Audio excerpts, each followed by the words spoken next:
사랑하는 성도 여러분, 또 오늘도 주 안에서 귀한 예배 같이 은혜롭게 드리기를 원합니다. 오늘도 하나님께서 우리 말씀 속에 역사하시고 또 우리의 모든 연약한 것들을 그 예수 이름의 능력이 치유하시고 회복시켜 주시는 그러한 하나님의 능력을 체험하는 그러한 귀한 예배로 올려드리기를 원합니다. 이 시간 우리 다 같이 묵상으로 기도하며 우리 12월 우리 첫째 주 우리 4일 예배 우리 하나님 앞에 올려드리겠습니다. 선지자 이사야의 책에 쓴 바 광야에서 외치는 자의 소리가 있어 이르되 너희는 주의 길을 준비하라. 그의 오실 길을 곧게 하라. 모든 골짜기가 메워지고 모든 산과 작은 산이 낮아지고 굽은 것이 곧아지고 험한 길이 평탄하여질 것이요 모든 육체가 하나님의 구원하심을 보리라 함과 같으니라. 하나님 감사합니다. 이 대강절을 맞이하여서 또 이 땅 가운데 우리에게 친히 강림하신 우리 주님의 은혜를 생각하고 또한 그 이 땅에 오신 주님을 또한 우리가 정말 우리의 마음과 정성을 다하여서 정말 이 시간 하나님께 온전하게 영광을 돌립니다. 우리를 기억하시고 인도하셔서 오늘 드려지는 예배를 통하여 하나님의 그 능력이 우리 가운데 임하기를 원하고 우리는 최선을 다하여 하나님께 존귀와 영광과 모든 것들을 올려드리는 그러한 복된 시간 될 수 있도록 인도해 주시옵소서. 감사하며 사랑이 많으신 예수님의 이름으로 기도합니다. 아멘. 이 시간 우리 다 같이 사도신경으로 우리의 신앙을 고백하겠습니다. 전능하사 천지를 만드신 하나님 아버지를 내가 믿사오며 그 외아들 우리 주 예수 그리스도를 믿사오니 이는 성령으로 잉태하사 동정녀 마리아에게 나시고 본디오 빌라도에게 고난을 받으사 십자가에 못 박혀 죽으시고 장사한 지 사흘 만에 죽은 자 가운데서 다시 살아나시며 하늘에 오르사 전능하신 하나님 우편에 앉아 계시다가 저리로서 산 자와 죽은 자를 심판하러 오시리라. 성령을 믿사오며 거룩한 공회와 성도가 서로 교통하는 것과 죄를 사하여 주시는 것과 몸이 다시 사는 것과 영원히 사는 것을 믿사옵나이다. 아멘.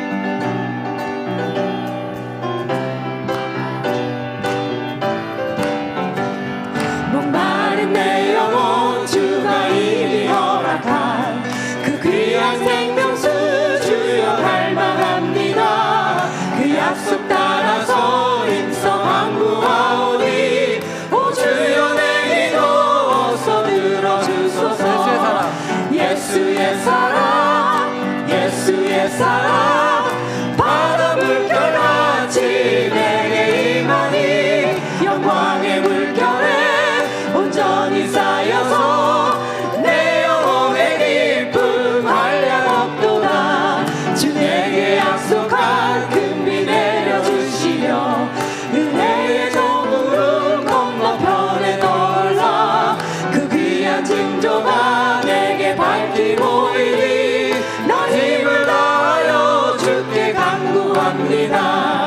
예수의 사랑 예수의 사랑 바다 물결같이 내게 임하니 영광의 물결에 온전히 쌓여서 내 영혼의 기쁨 한량없도다. 은혜의 소낙비 지금 흡족히 내려 구원의 큰 강물 흘러차고 넘쳐서 내 추한 모든 죄 모두 씻어버리니 나 지금 은혜를 충만하게 받았네. 예수의 사랑 예수의 사랑 바다 물결같이 내게 임하니 영광의 물결에 온전히 쌓여서 내 영혼의 기쁨 한량없도다. 그 차고 넘치는 주의 은혜의 물결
되기 실패하고 나의 소망이 끊어질 때 삶의 주관자 되신 그분 앞에 나의 무릎을 꿇어 경배하네. 나의 삶을 그분께 맡길 때 비로소 나의 마음 평안해. 구원의 반석 되신 예수 이름을 소리 높여 찬송하네. 소리 높여 찬양합시다. 예수 이름 높이세 능력의 그 이름 예수 이름 높이세 구원의 그 이름 예수 이름을 부르는 자 예수 이름을 믿는 자 예수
이 시간에 우리 은혜 받을 말씀은 로마서 10장 9절로 13절 말씀 되겠습니다. 우리 같이 한 목소리로 말씀 받도록 하겠습니다.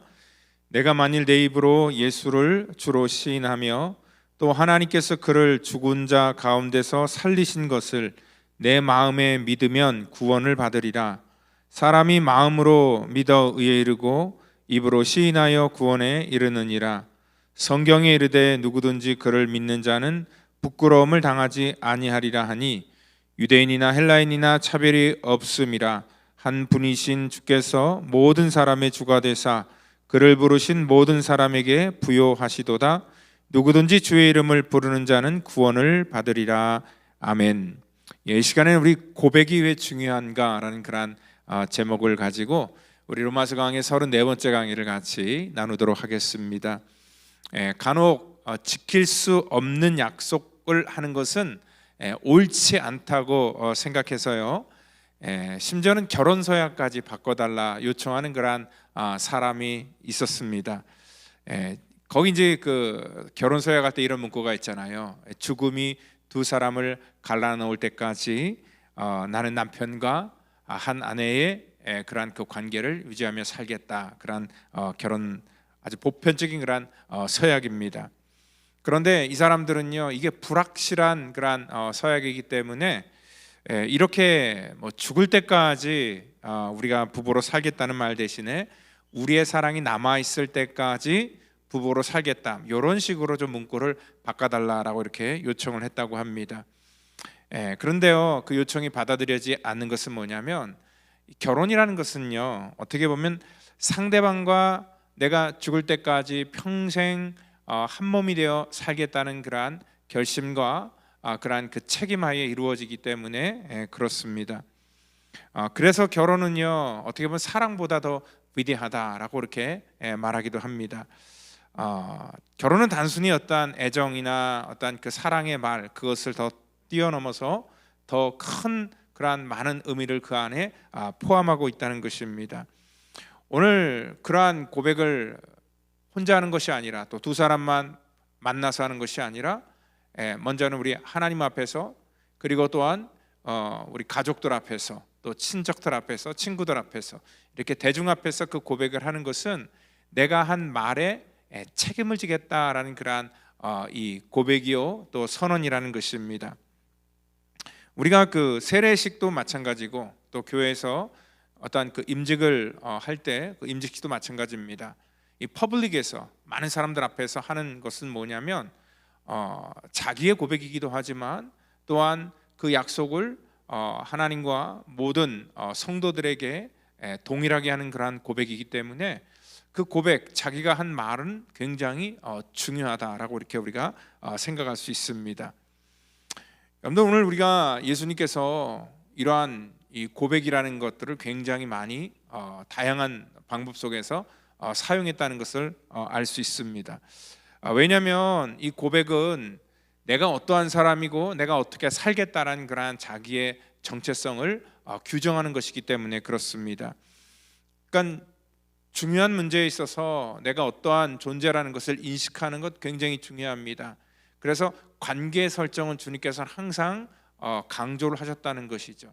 그래서 주님과 우리와의 그런 관계를 목자와 양의 관계로 이렇게 규정해 주셨고, 또한 포도나무와 또 가지의 그러한 관계로 또 규정해 주시기도 하셨습니다. 그리고 또 마태복음 10장 32절에서는요 아주 직접 노골적으로 주님께서 이렇게 말씀하십니다. 누구든지 사람 앞에서 나를 시인하면 나도 하늘에 계신 내 아버지 앞에서 저를 시인할 것이요, 누구든지 사람 앞에서 나를 부인하면 나도 하늘에 계신 내 아버지 앞에서 저를 부인할 것이다 라고 이렇게 말씀을 하셨습니다. 그만큼 우리가 우리 스스로가 어떠한 관계 속에 있는지를 명확하게 내세울 수 있는 건 뭐냐면 우리의 고백을 통하여 그 모든 것들이 시작된다는 것입니다. 누가복음 9장을 보면은요, 우리 예수님께서 제자들에게 묻습니다. 너희는 나를 누구나 생각하기 전에 어떠한 질문을 하셨냐면요, 사람들은 나를 누구라고 하느냐라고 이렇게 물었다는 것이죠. 그러니까 다른 사람들이 예수님을 뭐라고 말하는 것, 그것은 뭐냐면 우리가 그것을 고백이라는 것이 아니라 우리는 그 말을 견해다라고 이렇게 얘기를 합니다. 다른 사람들은 어떻게 생각하느냐. 그래서 제자들이 혹자는 예수님을 보면서 어떤 사람들은 엘리야라 하기도 하고, 또 선지자 중에 한 명이다 얘기를 하고, 또 세례 요한이 다시 살아서 왔다라고 이렇게 얘기하는 사람도 있습니다. 뭐 다양한 사람들의 어떠한 그 견해에 대해서 예수님께 얘기를 했지요. 그 뒤에 예수님께서 다시 연이어서 물었습니다. 그때 이제 그것이 본론적인 질문입니다. 그러면 너희는 나를 누구라고 생각하느냐라고 이렇게 묻습니다. 오늘 이것은요, 어떤 견해를 묻는 것이 아니라 너희 견해는 어떠냐가 아니라 그들의 어떤 그 심중에 있는 그러한 신앙 고백을 통하여서 그 관계를 확정짓기 위한 그러한 주님의 물으심이었다는 것입니다. 주님께서는 제자들이 어떠한 고백을 하나 듣기를 원하셨다는 거죠. 여러분들 사실 우리가 뭐 여러분들도 다 연애를 해 보셨기 때문에 아마 결혼을 하셨을 겁니다. 그 연애를 시작하는 그러한 사람들은요, 반드시 고백을 통하여서 그 연애가 시작되는 것을 우리가 알 수 있죠.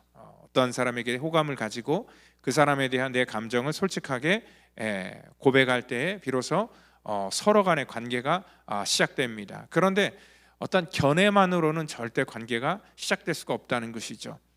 뭐 다양한 견해가 있어요. 상대방에 대해서 상대방이 굉장히 성격이 좋고, 그리고 또한 뭐 인물이 잘났고, 그리고 능력이 있고, 친절하고, 또 예수를 잘 믿고, 뭐 여러 가지 그러한 이 좋은 그러한 이 평판이나 견해를 가질 수 있습니다.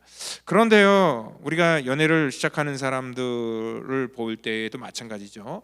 어떠한 그 사람들에 대해서 호감을 갖고 견해를 좋은 견해를 갖는 것으로는 절대 그 관계가 시작될 수 없다는 것이죠. 반드시 고백을 통하여서 서로 간의 관계가 시작된다는 것을 우리가 알 수 있듯이 우리 신앙도 마찬가지입니다. 우리가 주님에 대한 그러한 견해, 그리고 또한 우리가 이 성경에 대한 그러한 견해, 아무리 많고 다양한 견해가 있을지라도 이 견해를 가지고는 우리가 하나님 앞에 믿음으로 온전히 나아갈 수 없게 된다는 것입니다. 우리가 아무리 예수님에 대해서 긍정적인 그러한 견해를 갖고 있다 할지라도 우리 고백이 없는 그러한 견해는 아무런 그러한 의미가 없다는 것입니다. 아마 예수님에 대해서 다양한 그러한 견해를 가지고 예수님은 이렇다, 또 우리가 성경은 이렇다, 아마 지식을 갖고 있는 사람들은 굉장히 많을 것입니다. 이 견해를 갖고 있다는 것이 나쁜 것은 아니지만 고백을 할 수 있어야 진정한 만남이 시작된다는 것이죠. 그래서 오늘 주님께서는 이러한 관계 속에서 너희는 나를 누구라고 생각하느냐라고 얘기를 하고 있고요. 그리고 또 오늘 이 본문 속에서도 오늘 우리가 어떻게 예수님을 정말 구주로 믿고 시인하는지에 대한 그러한 이 믿음의 첫 걸음에 대해서 우리 가운데 말씀을 하고 있습니다. 아마 주님께서는 그 베드로에게도, 그 제자 중에 한 사람인 베드로에게도 물었지요. 너는 나를 누구라고 생각하느냐? 베드로는요, 당신은 그리스도시고 살아계신 하나님의 아들이십니다. 그렇게 얘기를 했더니 주님께서 그 베드로의 대답을 칭찬하시면서 바요나 시몬아, 내가 복이 있도다. 이것을 알게 하신 이는 하나님이시다.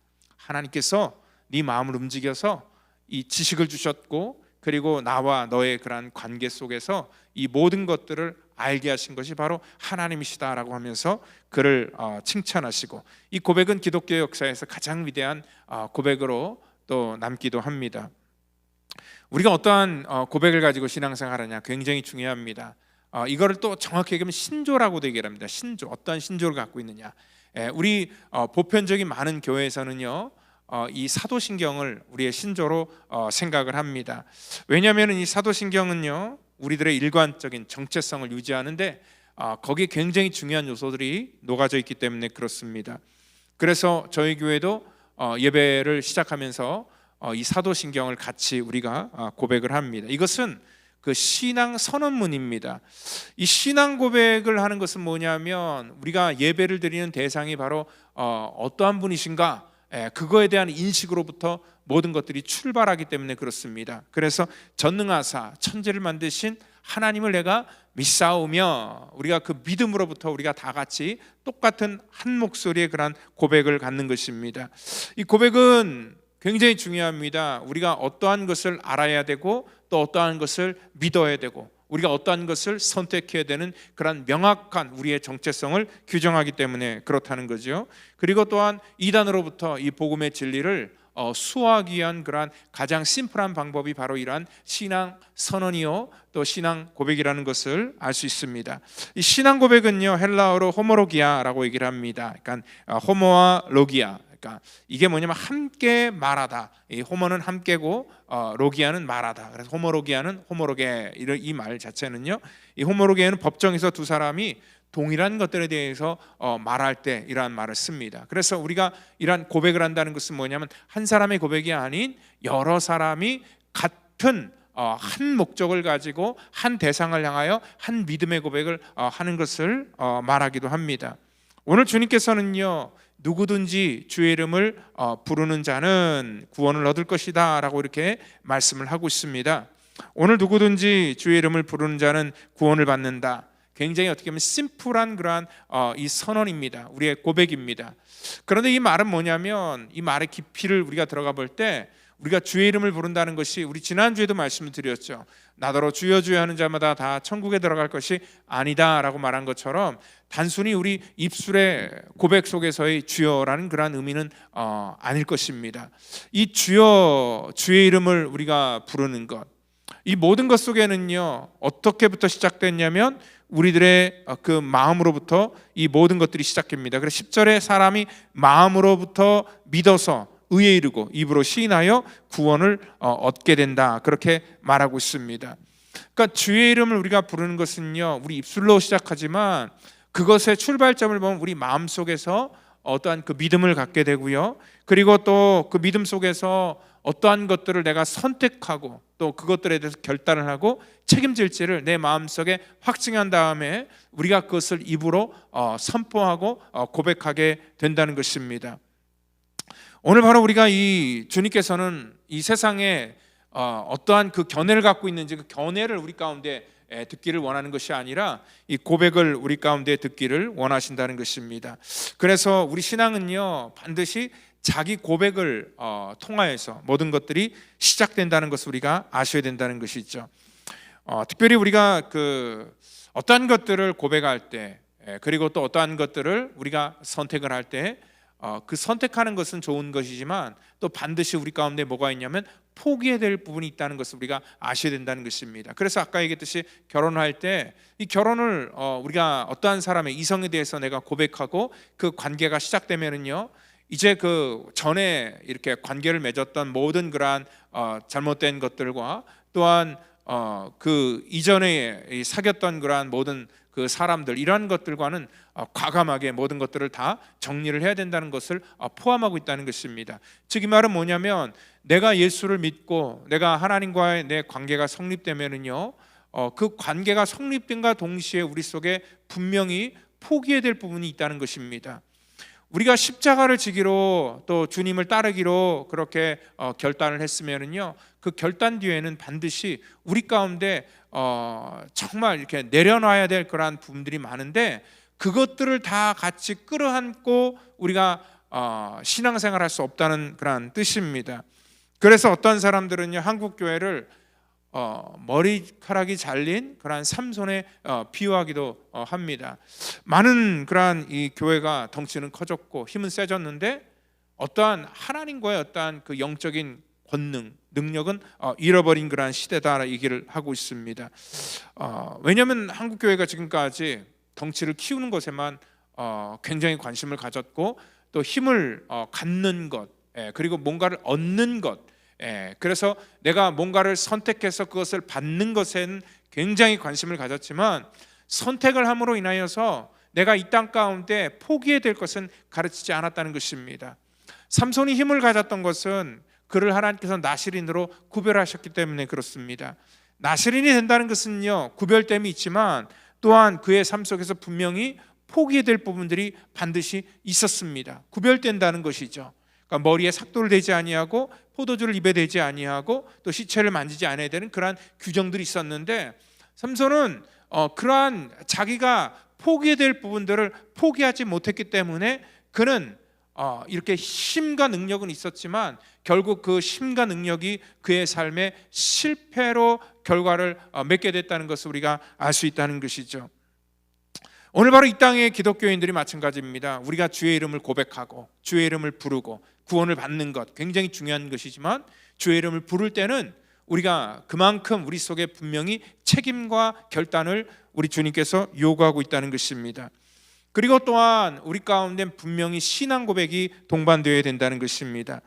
마치 이 결혼 서약이 선포되면은요, 우리가 이제 합당한 그러한 이 부부의 관계가 된 거잖아요. 그러면 우리가 어디를 가든지 간에 그 두 사람이 함께 있는 것 자체가 굉장히 떳떳한 일이고요. 또 아무런 그러한 이 부끄러운 일이 절대 아니라는 것을 우리가 알 수 있는 것입니다.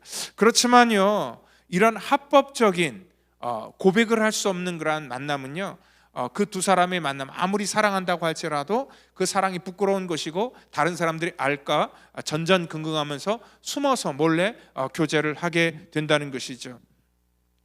우리 신앙생활 속에서 우리가 신앙 고백을 사람들 앞에 이렇게 당당하게 하지 못하는 이유는 뭐냐면 바로 우리 삶 속에 이렇게 불편함 때문일 수도 있고요, 때로는 하나님과 나와의 그러한 이 관계가 온전하게 성립되지 못했기 때문일 수도 있다는 것입니다.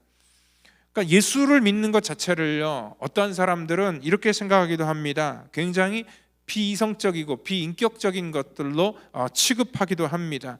그래서 예수를 믿는 것 자체, 우리가 하나님의 복음을 받아들이고 또 내가 하나님의 자녀가 되는 것이 자랑스럽고 정말 그것이 영광이 되고 또 사람들에게 이렇게 내가 입으로 선포하면서 알리는 것이 아니라 오히려 그런 것들을 숨기고자 합니다. 그래서 어떤 사람들은 이렇게 대중 앞에서 또 퍼블릭 식당에서 밥을 먹을 때도 우리가 하나님 앞에 감사하면서 기도하는 것조차도 부끄럽게 생각하는 사람이 있고요. 또 심지어는 옛날에는 교회에 이렇게 성경책 들고 와야 되는데 그것이 부끄러워서 막 신문지로 말고 오는 사람이 있고, 요즘에는 덜 그렇겠죠. 왜냐하면 스마트폰을 들고 오면서 그걸 가지고 또 보면 상관이 없기 때문에 자기가 예수를 믿는다는 것을 주변 사람들에게 알리는 것을 부끄러워하는 그러한 경향. 왜 그렇습니까?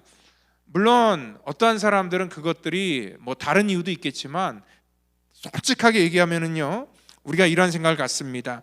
복음이 부끄럽다기보다는 내가 그 복음대로 말씀대로 살지 못하는 나 자신이 부끄럽기 때문에 우리가 이러한 온전한 그러한 내가 예수를 믿는다는 것들을 내 입으로 시인하고 선포하지 못하는 그러한 경향이 있다라고 이렇게 생각할 수 있습니다. 바울은요, 로마 교회를 향하여서 굉장히 담대하게 주의 복음을 선포했습니다. 그 당시에 로마의 문명이나 또 로마의 철학이나 또 로마의 모든 정치나 이런 모든 부분이 전 세계의 어떠한 문화보다 앞서갔던 그러한 시대였습니다. 그렇게 앞서갔던 그러한 그 시대 속에서 오늘 어떻게 보면은요, 비현실적인, 그러니까 처녀가 잉태했다는 것, 그리고 또한 예수님께서 인류를 구원하기 위해서 죽었다는 것, 이 죽음이라는 것은 그들에게는 실패를 받고 끝으로 봤습니다. 그리고 또한 그 죽음에서 부활했다는 것, 이러한 모든 것 자체를요, 그들은요 그것들을 인정하지 않으려고 했던 그러한 경향 속에서 바울이 그 복음을 담대하게 외치면서 내 입으로 예수를 주라 시인하는 그 자체, 그러니까 내가 복음을 부끄러워하지 아니했다는 것, 오늘 그것을 강조를 하면서요, 이 복음은 모든 믿는 자에게 하나님의 구원을 이루는 능력이기 때문이다라고 이렇게 말씀했기 때문에 그렇습니다. 그는 하나님의 그 구원의 부르심을 그는 경험을 했고요, 그리고 그것을 확신했고 또 그것이 우리를 살린다는 것을 그가 알았기 때문에 어디를 가든지 무엇을 하든지 간에 예수 이름을 담대하게 선포하고 그 하나님의 이름을 자랑스럽게 생각할 수 있었다는 것입니다. 오늘 여기 예수를 나의 구주로 믿는 것과 입으로 시인하는 것, 이것은 서로 연결된 부분입니다. 내가 마음으로 믿는 것, 이것은 나 자신에 대한 그러한 고백인 것입니다. 내 내적 증거라는 거지요. 내가 예수님을 내가 믿어요. 그리고 나서 우리는 또 다른 사명이 있습니다. 입으로 시인해야 될 그러한 사명이 있다는 것이요. 우리가 입으로 시인할 때 그거는 놀라운 그러한 능력이 우리 삶 속에 된다는 것을 우리가 아셔야 된다는 것입니다. 오늘 입으로 시인한다는 것은 뭐냐면 감추지 말고 우리의 정체성을 세상에게 알리라는 것입니다. 내가 어떠한 사람인지 주변 사람들에게 선포하고 알리라는 것입니다. 나는 하나님의 자녀라는 것을 알리라는 것입니다. 그리고 예수의 이름으로 구원을 받았다라는 것들을 우리 입술로 선포하고 고백하라는 것입니다. 오늘 그렇게 우리가 예수 이름을 선포하고 내가 하나님의 자녀가 됐다라는 것을 내가 내 입술로 인정할 때, 고백할 때 그 말에는 놀라운 권세가 생기게 된다는 것을 오늘 우리는 분명히 믿으셔야 된다는 것입니다. 오늘 예수를 내 입으로 시인하는 것은 단순히 우리의 입술의 고백이 아닌 우리의 삶의 고백이 되기 때문에 그렇습니다. 우리가 선포한 대로 우리의 삶이 끌려가고, 또한 우리가 예수님을 인정하면 우리 주님께서 아까 얘기했던 것처럼 주님이 우리를 인정해 주신다는 것을 여러분들 분명히 믿으시기를 바랍니다. 이름을 불러준다는 것, 그리고 이름에는 놀라운 그러한 생명력과 의미가 있다는 것을 우리가 분명히 알 수 있습니다. 누군가 이름을 불러줄 때 우리는 친근함을 느끼게 된다는 것이죠. 그렇기 때문에 오늘 우리는 이 이름 자체에 굉장히 많은 그러한 의미를 두고 있지요. 이 세상에는 모든 것들이 다 이름을 가지고 있습니다. 여러분 집에서 기르는 여러분들의 개나 고양이 같은 경우도 이름이 분명히 있습니다. 이름을 불러줍니다. 그런데요, 내가 그 이름을 불러줬지만 그 고양이나 강아지가 집 밖을 나가면은요, 사람들이 이름을 불러주지 않고 그냥 개나 고양이, 그냥 하나의 짐승으로 취급하게 된다는 것이죠. 근데 반대로요, 길가에 버려진 아무 의미가 없는 그러한 이 개나 고양이를 내가 어답트해서요, 내가 내 반려묘나 반려견으로 내가 인정해 줄 때는 우리가 반드시 그에게 이름을 지어주게 되고 또 그 이름을 항상 불러주게 된다는 것이죠. 그로 말미암아 거기에는 새로운 그러한 의미가 생기게 된다는 것입니다. 우리 등산할 때도 길가에 보이는 그 꽃 한 송이도 우리가 이름을 몰라서 그냥 꽃이라고 얘기를 하지만 그것도 나름대로의 전부 다 어떠한 이름을 가지고 있고요. 그리고 또한 그러한 이름으로 가지고 있음으로 말미암아 그 나름대로의 어떠한 그 정체성을 분명히 갖고 있다는 것을 우리가 알 수 있습니다. 그러니까 이름이 있다는 것은 뭐냐면 존재 가치가 있다는 그러한 뜻이기도 합니다. 우리가 하나님께서 우리를 불러주고 또 우리가 주의 이름을 불러줘서 관계가 형성될 때는 우리가 하나님의 자녀라는 그러한 이름을 갖게 되고 우리가 크리스천이라는 그러한 이 타이틀과 이름을 갖게 되지만 우리가 하나님 밖을 떠나버리면은요, 우리는 그냥 하나의 그냥 인류가 됩니다. 인류의 한 사람이 될 수밖에 없다는 것입니다. 그렇지만 우리 주님께서 이 땅 가운데 그러한 마치 우리가 그 반려묘를 이렇게 우리가 어답트해서 또 반려견을 어답트해서 이름을 지어주고 불러줘서 새로운 관계를 맺는 것처럼 우리가 하나님 앞에 그러한 관계가 될 수 있다는 것입니다. 오늘 그래서 우리는 어디를 가든지 간에 주님께서 나를 사랑하신 것, 지금까지 로마서가 얘기한 것처럼 나의 능력과 나의 노력이 아니라 우리 주님께서 우리를 사랑하셨고 우리를 또한 선택해 주신 그 은혜에 감사하면서 우리를 불러주신, 그리고 우리의 이름을 새롭게 불러주신 그 은혜에 감사하면서 우리가 이 땅 가운데 믿음으로 살아가라는 것입니다. 주님께서는 12절을 통하여서 유대인이나 헬라인이나 차별이 없음이라 한 분이신 주께서 모든 사람의 주가 되사 그를 부르신 모든 사람을 이렇게 부요하게 하신다 얘기를 하고 있습니다. 주님께서 부르신 그 한 사람 한 사람을 이 땅 가운데서 부요하게 하신다, 부요하시도다라고 이렇게 말씀을 하고 있다는 것입니다. 오늘 이 땅에는요, 우리가 놀라운 그러한 많은 그러한 이름들이 있습니다. 이름의 가치가 있다는 것이죠. 그 비즈니스 위크지의 발표에 따르면은요, 그 코카콜라 이름에는 84조의 가치가 있다고 얘기를 하고 있고, 그 마이크로소프트라는 이름 하나의 가치가 77조의 가치가 있다고 얘기를 합니다. 또한 사람인 그러한 그 스티븐 스필버스, 그 유명한 영화 감독 있잖아요. 그 사람에게는 그 이름으로 2조 4천억의 그러한 그 가치가 있다라고 평가를 합니다. 물론 뭐 그걸 누가 이렇게 얘기할 수는 없지만 어떠한 그 나름대로의 어떤 그 이름은 그 이름의 어떤 밸류를 분명히 갖고 있다는 것이죠. 오늘 세상의 기업이나 사람도 이렇게 이름의 가치를 갖고 있고, 또한 그 이름을 불러줄 때에 그 이름에는 존재의 어떤 그 위치가 분명히 생기게 되는데, 오늘 예수님의 이름의 가치가 얼마나 될까요? 여러분들, 저와 여러분들을 사랑하시고 또한 저와 여러분들을 구원하신 그러한 예수 이름의 가치는 이 땅 가운데 우리가 계산할 수 없는 그러한 엄청난 능력이 된다는 것을 여러분들 믿으시길 바랍니다. 그리고 우리가 예수 이름을 부르게 될 때에 그 예수 이름이 우리의 삶에 능력이 된다는 것을 여러분들 믿으시길 바라고, 또한 우리 주님께서 우리의 이름을 불러줄 때 우리는 비로소 주님과의 길한 놀라운 관계가 시작되어서 바로 모든 우리의 그 구원의 시작은요, 주의 이름을 부를 때에 시작된다는 것입니다. 그 뇌성마비 시인인 송명희 시인 여러분 잘 알 겁니다. 그 뇌성마비 시인이었던 그 송명희 시인이 사실 뇌성마비이기 때문에 가고 싶은 곳 아무데도 가지 못하고, 또한 잘 자기 감정을 표현도 못했는데 우연히 라디오를 통해서 예수의 이름을 듣게 되고, 그 이름을 그가 생각하면서 정말 그 받은 그러한 이 구원과 복음의 은혜에 감격하여서 그가 힘든 그러한 육신을 가지고 있지만 그 이름이란 그러한 위대한 시를 썼고요. 그 이름이 우리 가운데 찬양으로 불려지게 됩니다.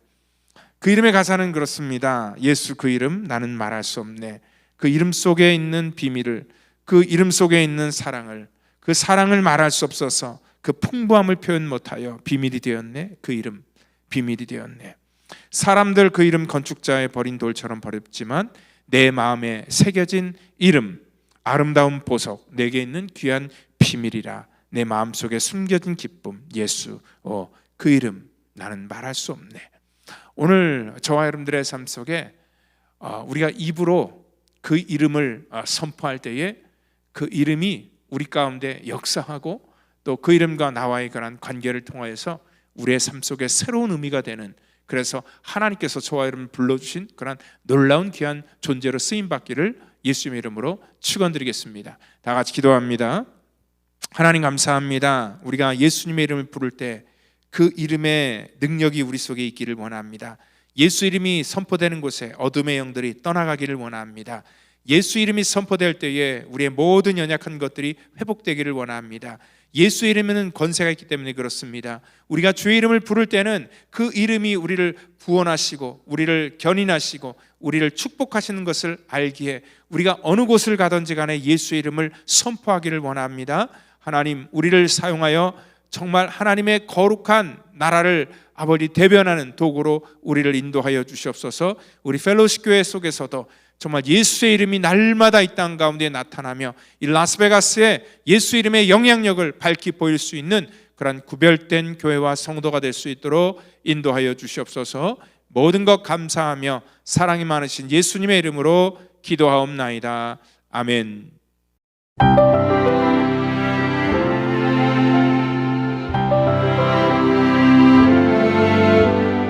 예수 오 그 이름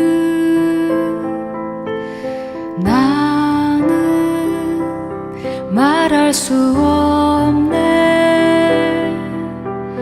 그 이름 속에 있는 비밀을, 그 이름 속에 있는 사랑을, 그 사랑을 말할 수 없어서 그 풍부한 표현 못해서 비밀이 되었네. 그 이름 비밀이 되었네.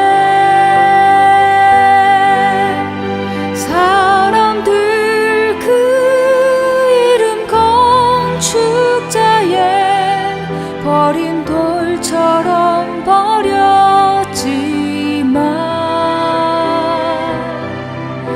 내 마음에 새겨진 이름은 아름다운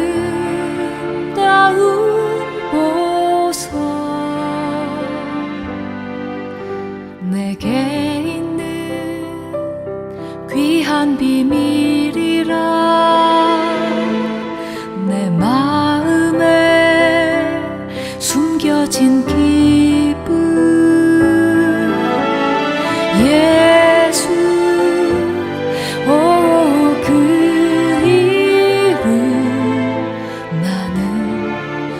말할 수 없네.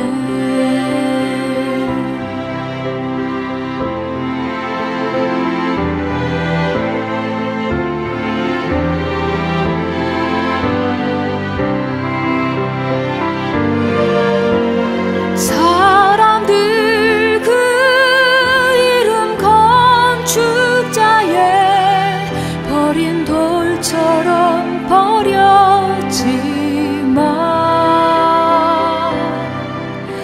내 마음에 새겨진 이름은 아름다운 보석. 내게 있는 귀한 비밀이라 내 마음에 숨겨진 기쁨. 예수 그 이름 나는 말할 수 없네.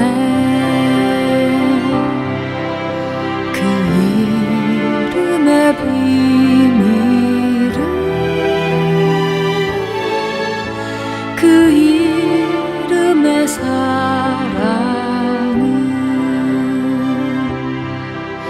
그 이름의 비밀은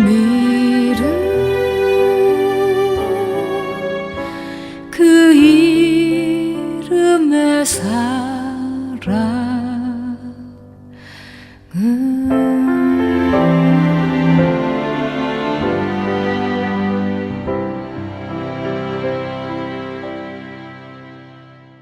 우리 다 같이 드린 예물을 위해서 기도합니다. 주님 감사합니다.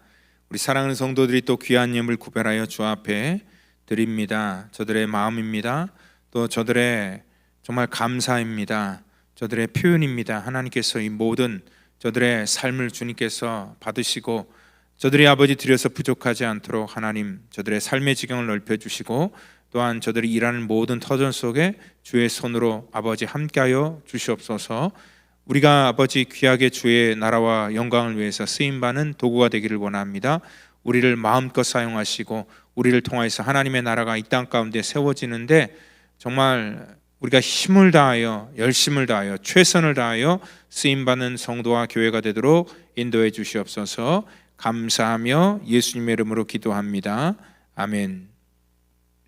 우리 교회 소식 전하도록 하겠습니다. 특별히 우리 이제 12월 달 우리 맞이하여서 우리 대강절을 맞이하여서 또 우리 교회가 이 지역에 있는 홈리스들을 또 섬기는 그런 일들을 계획하고 있습니다. 우리 이번 주 우리 다음 주까지 이 지역에 있는 홈리스들을 위해서 특별하게 여러분들 좀 도네이션 같이 동참을 부탁드리겠습니다. 이 지역에 있는 그러한 이 홈리스들에게 한 480개의 구제 물품을 만들어서요. 저희 남성교회 제2남성교회 중심으로 해서 저희가 12월 14일 날 수요일 날 직접 홈리스들이 살고 있는 곳에 가서 전할 그러한 계획을 갖고 있습니다. 그리고 12월 11일 그 바로 전주에 모든 구제팩을 같이 예배 후에 포장하는 일에 또 우리 여러분들의 많은 그러한 협조를 부탁드리도록 하겠습니다. 그래서 우리 1년마다 하는 그러한 귀한 이 지역을 위한 홈리스를 위한 우리의 사랑과 관심에 우리 성도님들의 많은 그러한 동참을 부탁드리도록 하겠습니다. 그리고 또 12월 달을 맞이해서 저희가 또 한 가지 계획하는 것이 우리 말레이시아에 사역하는 그러한 우리 고찬아 선교사님, 이정숙 선교사님을 위한 그러한 후원입니다. 특별히 하나님께서 제가 이정숙 선교사님이 암이라는 그러한 선고를 받았다 그 말을 듣기 전에 이미 말레이시아를 통해서 이번 연말에 좀 해야 되겠다는 그런 마음이 들었었는데요.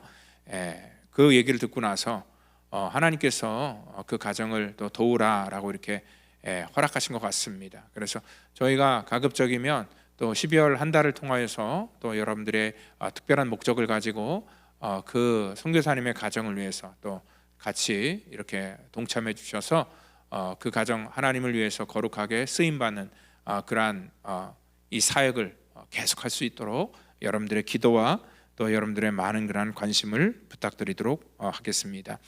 12월 25일 크리스마스 날에는요 세례식과 임직식이 있습니다. 그래서 특별히 세례 받기 원하시는 분들은 유아 세례도 포함입니다. 여러분들 저에게 신청해 주셔서 세례 교육 받으신 다음에 그날 같이 세례하도록 하겠습니다.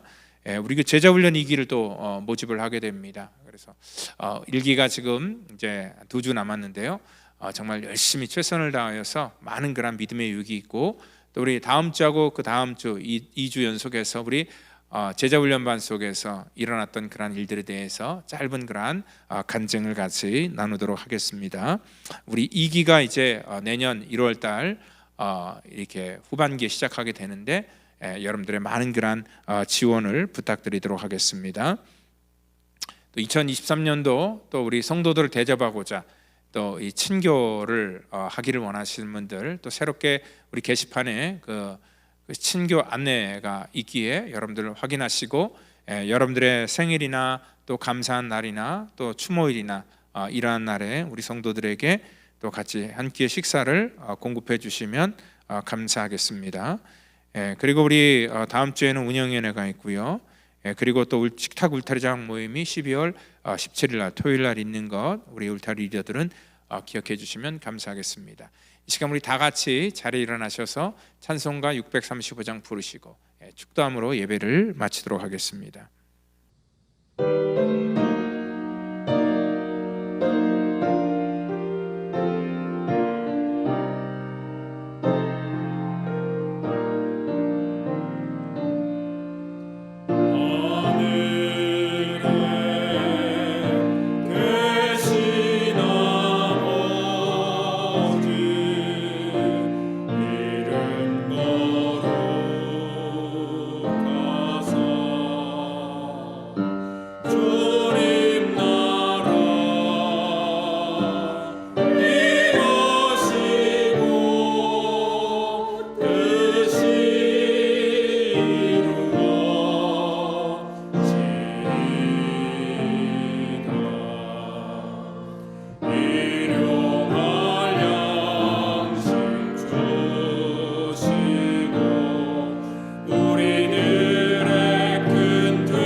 다 같이 기도하겠습니다. 이제는 구원의 완성을 이 땅 가운데 이루시기 위해 십자가에서 물과 피를 쏟으시며 우리의 모든 허물과 죄악을 다 사하여 주신 우리 구주 예수 그리스도의 놀라우신 은혜와 우리 하나님의 무한하신 사랑하심과 성령님의 교통감화 역사 충만케 하심이 오늘 이 땅 가운데 하나님의 놀라운 구원의 은혜를 믿고 그 믿음을 우리 입으로 신한 하나님의 거룩한 성도와 저들의 자녀와 가정과 우리의 사업 터전과 또한 이 시간 병석에 있어서 출타해서 함께하지 못한 믿음의 권속 전체 이르기까지 이제로부터 영원토록 함께 하시기를 간절히 축원하옵나이다. 아멘.